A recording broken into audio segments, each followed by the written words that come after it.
Bo, how are you this morning? I'm good, man. How are you? I'm good. I wanted to ask you also about the Ali coverage. I said Ali would love it over the top. Like, we were debating if it was too much coverage of Ali, and I said, well, Ali would love this. Your thoughts of the Ali coverage, including the mothership with 9.5 hours of coverage. I mean, I might get a little bit of time off of radio today if it runs long. So I ain't really complaining. If you want to take an hour off my shift, you can run it as long as you want, baby. But I agree with you. I think that Ali would certainly want it to be over the top because Ali himself was over the top. And I think it's a disparate range of people who are going to be there. And I think that Ali would also like that. Like, what thing we have to remember is that Ali was not always the most consistent ideologically.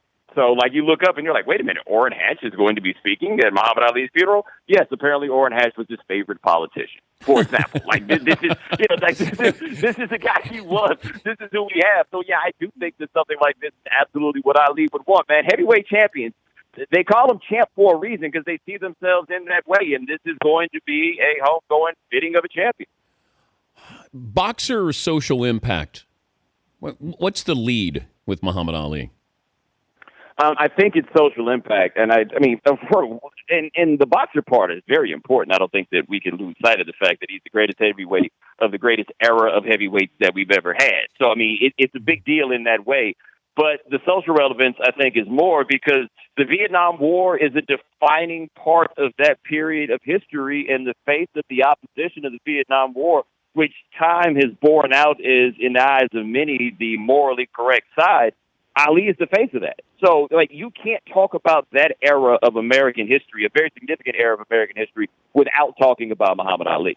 If you would have said to Ali in the late 60s and O.J. Simpson at the same time, hey, one of you is going to be one of the most beloved athletes of all time, and the other one is going to be in prison and accused of a double murder. What do you think? That's a crazy way to put it. I had never quite thought of it quite that way in that juxtaposition where O.J. Simpson did everything he possibly could for people to like him, and now he is perhaps the most despised man by the majority in this country. And Muhammad Ali, whose reputation is doing the opposite, is now the one who dies and is absolutely beloved. Like, this would have been the funeral O.J. Simpson would have had if O.J. Simpson died in May of 1994. Wow, that's crazy to think of. What do we learn from this? Why are we obsessed with this still 21 years later? Oh, because a whole lot of people can't get over the fact that O.J. Simpson may have gotten away with murder. Like, that's the one. That seems to be the thing. And I'm fascinated by how, like, this is the one time that somebody killed his wife and got away with it. And this is the one that, like, really charges people up still. Like, there's a real visceral anger when it comes to O.J. Simpson and it relates to this trial. But on the other end, this is also like a really fascinating story. Like the trial itself, I think we talk about this ushering in the era of cable news and everything else, but we also can't ignore the fact it was legitimately compelling theater. Like it was really, really interesting to watch on a number of levels. And OJ was almost just a side player because you never heard his voice throughout the trial. Yeah. Well, that was reality TV when it was really real. I mean, you're watching a lives hang in the balance here right in front of you. And how it played out, you know, it's like it was a Broadway show.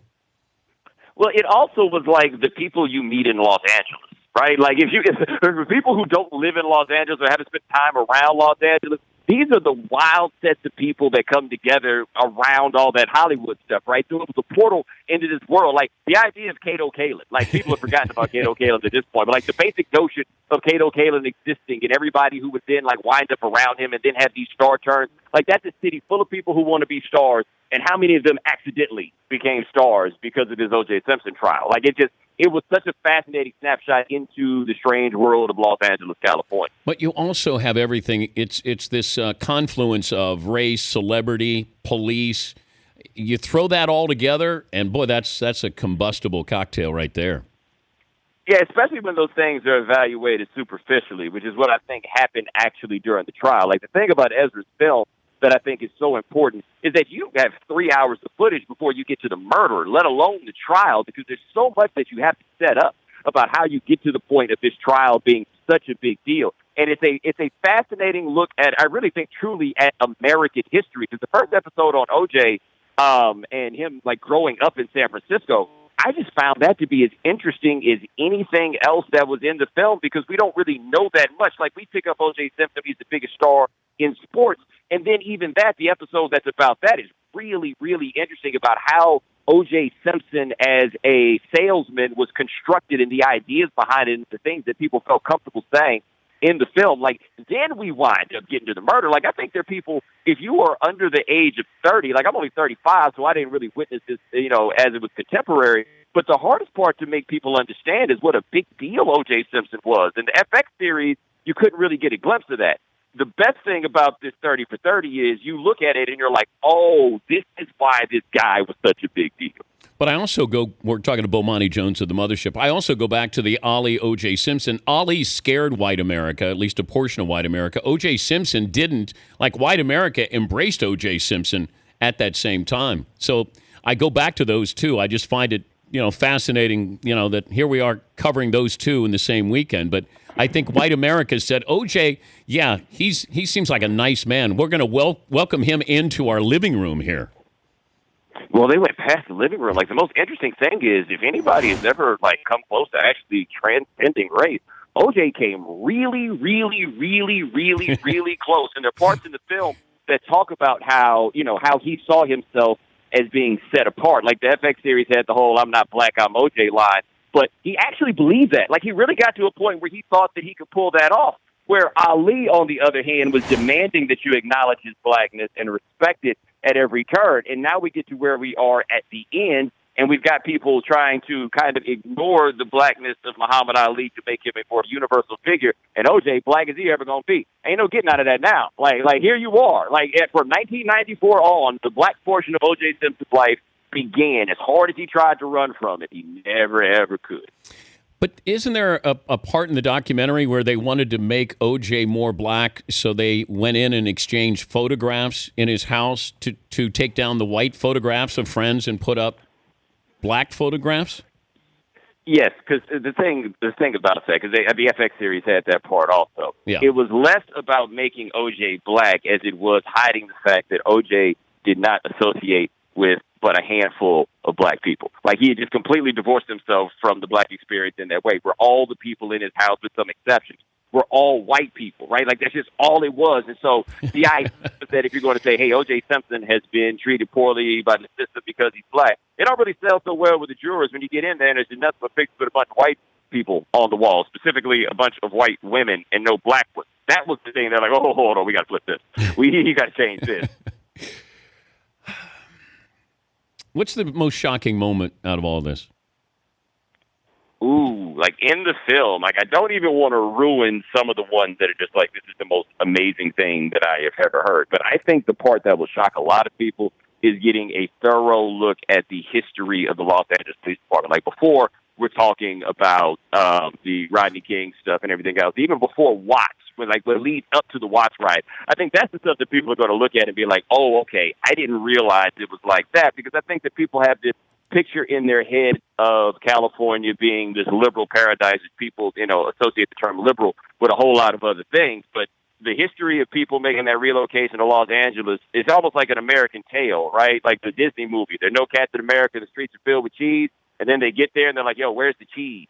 Like, there's a lot there with L.A. for people like O.J.'s whose family had moved from the South to Los Angeles, to California. And I think that people are going to learn a lot about the history. Like, that's a forgotten part of the history of this country that I think will be very helpful for folks.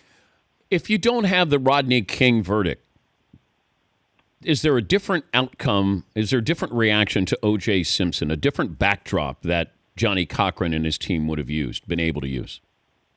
No, I don't think so. And the reason is the Rodney King riots, I think they informed a larger nation of what the situation was. But people have been living that every day. Like, they didn't need that verdict. That verdict was just like, okay, we're tired of it. But I think if you don't have that verdict, pretty much all the circumstances are still the same. Like, NWA did F the Police in 1988. I think Operation Hammer comes right after that. That was always there. It had always been there. So, you didn't need something specific like Rodney King for the Watts riot to happen either, right? Like, you didn't need it in that way. So I think that's swirled with people for so long that no matter what happened, Cochran could have sold it the same exact way. And also, let's not forget, get a helping hand from a really incompetent prosecution. Because one thing that does annoy me when people talk about this in the aftermath is those dudes had a 20-point lead and blew the game. That's what the prosecution did out there. We got a 20-point lead, and they blew the game. Are you comparing them to the Oklahoma City Thunder? Oh, man, they're close, man. They're close. Like, I don't even know if that's right. Like, this is more like the Houston Oilers than Buffalo Bills. Wow. Like, like, when you go look at that, I mean, I think that most people are pretty confident that O.J. Simpson killed those people. I think you'll watch the documentary and you'll come away with it with the understanding that O.J. Simpson probably killed those people. But I was talking to a good friend of mine who saw it, and we both had the same conclusion. That after watching that, I'm sure than ever that O.J. Simpson killed those people, and I am sure than ever that a not guilty verdict was correct because those jokers just blew a 20-point lead. Yeah, I'm just curious if he had an accomplice. I think he did it, but I'm curious about that. If he had a chance to watch, you think OJ's going to watch this? Get a chance to watch this?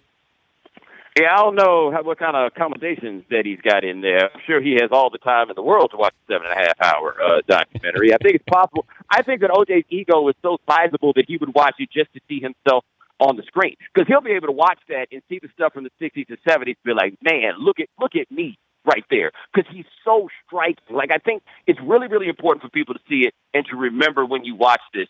People didn't just make O.J. Simpson into a star. He was a living, breathing phenomenon and absolutely should have been. And he did everything right, too. Like, you see clips of him with his teammates, like after running for 2,000 yards, and he's thanking everybody else on the team and never talking about himself. I mean, he pulled a hell of a roof over America to have it all come crashing down when, he might have killed somebody. Thank you, Bo. Good to talk to you. Have a good weekend. All right, man. You guys be good. All right. Bomani Jones. Trick Show. Weekday mornings on Audience.